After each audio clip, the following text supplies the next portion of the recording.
Bienvenue sur Top Invest, la chaîne des top d'investissement. Ici, on parle essentiellement d'entreprises de qualité. Avons-nous une opportunité d'investissement sur Stepan? C'est la question à laquelle on va essayer de répondre en se basant sur les états financiers de la compagnie. Je rappelle que ceci représente uniquement mon point de vue et non un conseil d'investissement. Comme d'habitude, je me réserve le droit de me tromper. Nous avons une compagnie ici, voilà. Je pourrais dire que depuis, ça fait une dizaine d'années qu'on est plutôt sur un business mature. Il faut également mentionner ici que c'est une entreprise qui fait des acquisitions de manière générale. Donc, c'est dans le secteur de la chimie de manière générale ici, mais dans la chimie, il y a plusieurs compartiments. Donc, toujours aller vérifier dans lequel se situe Stepan. Est-ce qu'elle vend une commodité ou est-ce que c'est plutôt de la chimie spécialisée? D'accord. Ensuite, on regarde ici la marge brute. Est-ce qu'elle est plutôt stable, croissante? On va se dire qu'en date d'aujourd'hui, c'est pas très beau à voir. Prenons les 12 derniers mois. Donc, on va se dire qu'en date d'aujourd'hui, en moyenne, sur les 10 dernières années, c'est près de 17%. Actuellement, nous sommes à 12%. Maintenant, vu que c'est un business qui est cyclique, donc on pourrait s'attendre à une variation des marges brutes. Et toujours comparé avec les marges EBITDA, qu'est-ce qu'on obtient ici? Vous remarquez que depuis 2022, 2023, ici, c'est plutôt un peu compliqué dans ce secteur d'activité. Je rappelle encore une fois, c'est cyclique, donc c'est normal. Donc, on regarde à peu près sur les 20 dernières années, c'est près de 9,64%. 10 dernières années, c'est 11,32%. Et donc, je sais que mon travail ici sera qu'est-ce qui s'est passé. On serait de savoir à peu près qu'est-ce qui s'est passé à ce niveau-ci. Est-ce qu'on pourrait revenir au niveau de la moyenne? Ensuite, je compare les net income et les free cash flow, histoire de voir si on parle le même langage, qu'on dézoome un tout petit peu, les deux ont tendance. Ce serait pas étonnant de voir à peu près des bénéfices nets plus élevés ici, parce que c'est généralement des business, je ne dirais pas que Stepan c'est un business à capital intensif, encore qu'il faudrait aller voir, mais ça reste de la chimie spécialisée ici, donc généralement la dépense en capital est assez élevée. On n'est pas dans une compagnie ici de vente de logiciels, donc c'est un peu normal de voir des capex, enfin ici, par rapport aux revenus de Stepan, si on prend les capex par rapport aux revenus, généralement combien? Je peux toujours prendre la moyenne. Actuellement, je pense qu'on peut se situer aux alentours des 5% comme ça, toujours comparer également avec le secteur d'activité. Est-ce qu'elle investit plus ou moins?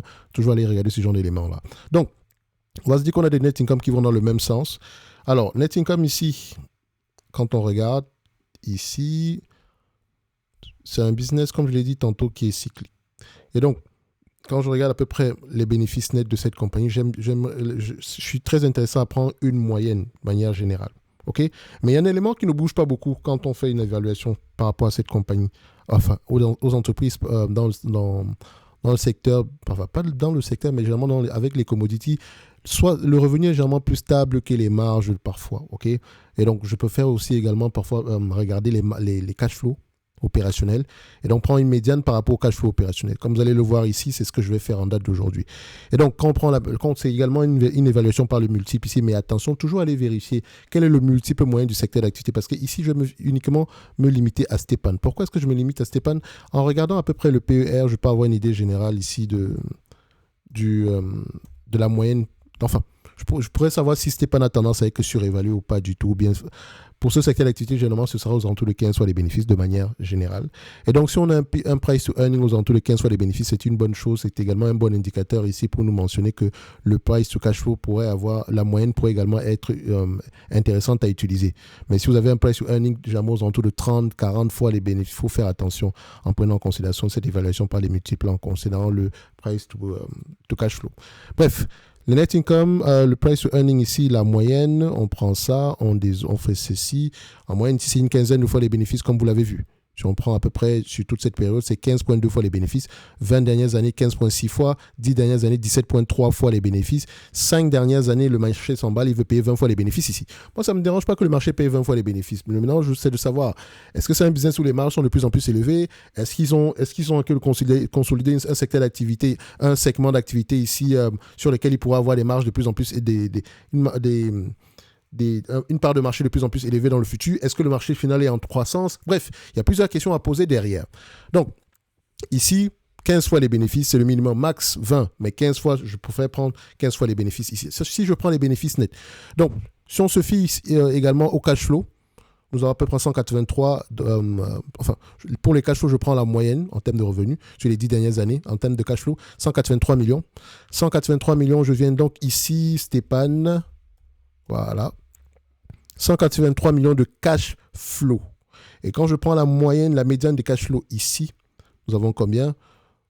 Généralement 10 fois les cash flows. Parfait.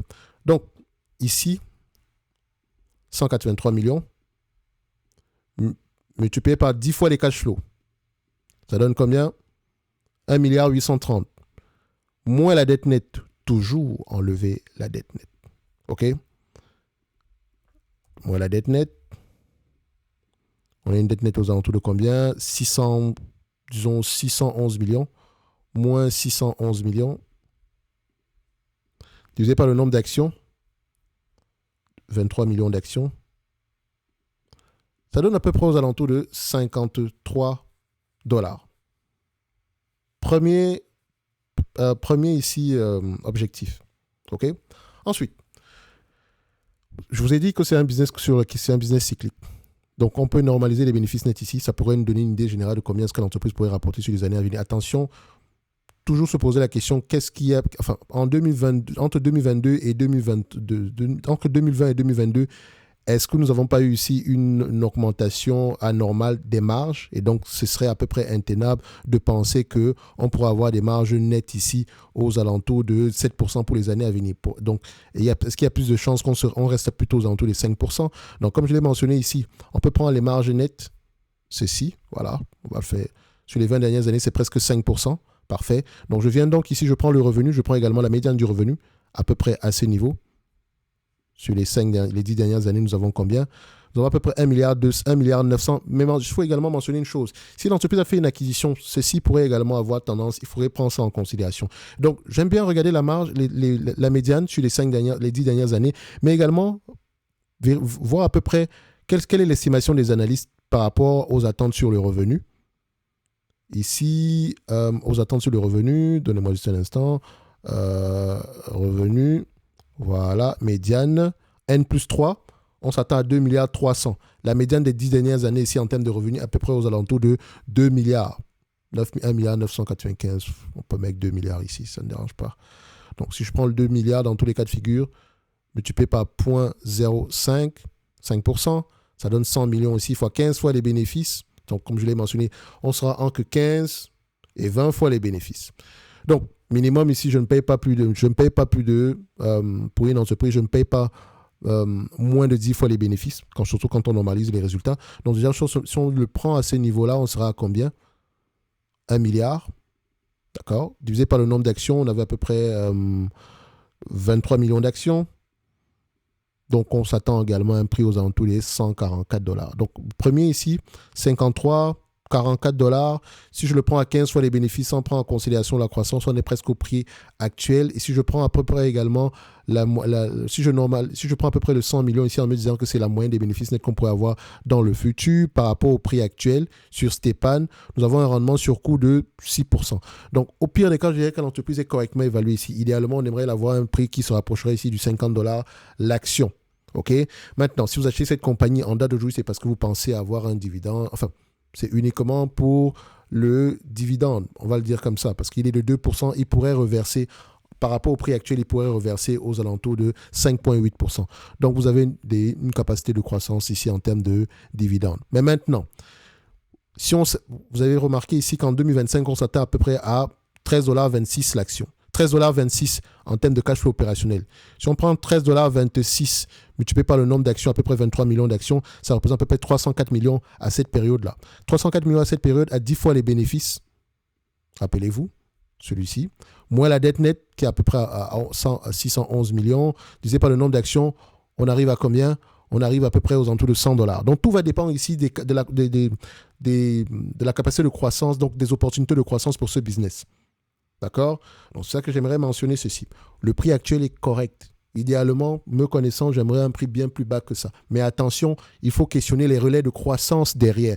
Qu'est-ce qu'elle vend précisément? Quels sont les marchés finaux? C'est à partir de ce niveau-là, à partir de ce moment-là qu'on pourra avoir un avis définitif. Donc, si moi, ici, c'est un business, est-ce que cette entreprise mérite d'avoir une place dans ma watchlist? Bien sûr, je la mettrai dans ma watchlist. Quel est le prix que je vais utiliser en la mettant dans la watchlist? Je mettrai ici le prix de, enfin, le 53 dollars de target. OK? Donc, tu as accès à la watchlist, tu reviendras sur cette vidéo, tu sauras à peu près pourquoi est-ce que j'ai mentionné 53 dollars. C'est un business intéressant parce que si je l'ai mis dans la watchlist, selon moi, ce business-là, il est intéressant. OK? Donc, on a dit combien? 53 dollars. Donc, je viens ici, Stepan, on la met dans la watchlist. Parfait. Et donc, on vient dans la watchlist, c'est à peu près le secteur des materials. Donc, materials ici, je vais fermer ça. Collapse all. Donc, si on est dans le secteur c'est de la chimie spécialisée, donc dans le secteur des matériaux, donc on ira modifier ça de telle sorte que dans la watchlist, que vous puissiez à peu près voir, enfin pas à peu près, que vous puissiez avoir directement le price target. Donc je viens là, vu que je viens de la rajouter, notre entreprise s'appelle Stépan, c'est bien ça, c'est de la chimie, donc ça sera ici, voilà. Donc on mettra 53 $ à ce niveau et je mettrai la date d'aujourd'hui. Boum. Et maintenant on va mettre 6 clics. Et nous, on se donne rendez-vous sur la prochaine vidéo. Un like, un abonnement, un commentaire, ça fait toujours plaisir. N'oubliez pas, en description de la vidéo, vous avez le lien vers la Top Newsletter ainsi que les différents services de Top Invest. Vous pouvez également réserver des appels si vous avez des questions par rapport à ces différents services-là. Et nous, on se donne rendez-vous sur la prochaine vidéo. D'ici là, portez-vous bien. Merci. Au revoir.